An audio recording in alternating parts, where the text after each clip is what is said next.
नमस्कार। आज हम आपको सुनाने जा रहे हैं एक दिव्य प्रेरणादायक कथा जो त्रेतायुग से जुड़ी है। इसका नाम है सत्य का तराजू। यह सिर्फ एक कथा नहीं, बल्कि धर्म, न्याय और आदर्श राजधर्म की जीवंत मिसाल है। इसमें सिर्फ संवाद नहीं, बल्कि जीवन के गहरे सत्यों की झलक है। और यही कारण है कि यह कथा आज भी उतनी ही प्रासंगिक है जितनी उस युग में थी। कहानी शुरू होती है अयोध्या नगरी से, एक ऐसी नगरी जहां धर्म और मर्यादा की सांसें बहती थी। वहां एक वृद्ध ब्राह्मण प्रतिदिन राजमहल के बाहर आकर सिर्फ एक बात कहता, मुझे श्रीराम से अकेले में बात करनी है। उसके चेहरे पर पीड़ा थी, आंखों में कोई अनकहा प्रश्न। कई दिन तक राज रक्षकों ने उसे रोका, पर वह टस से मस नहीं हुआ। आखिरकार उसकी बात श्रीराम तक पहुंची। श्रीराम, जो स्वयं धर्म के प्रतीक थे, उन्होंने उस वृद्ध को दरबार में बुलवाया। ब्राह्मण बोला, हे राजन, मेरा पुत्र बिना किसी बीमारी या कारण के मर गया। न कोई दुर्घटना, न कोई चेतावनी। क्या आपके राज्य में यह संभव है? पूरी सभा मौन हो गई।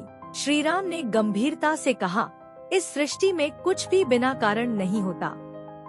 कारण यदि इस जन्म में नहीं, तो किसी के कर्मों में छिपा हो सकता है। मैं इसका समाधान करूंगा।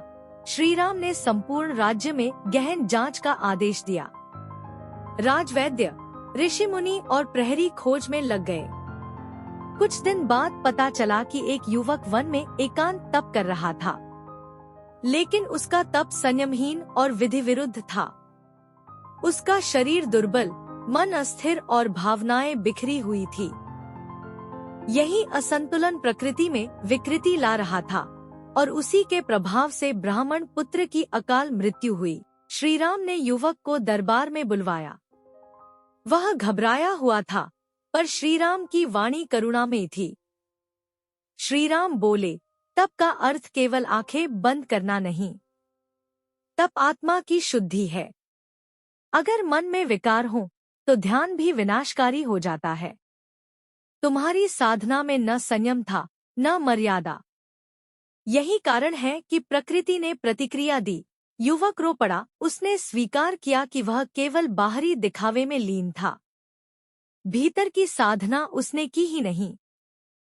उसने श्रीराम से क्षमा मांगी।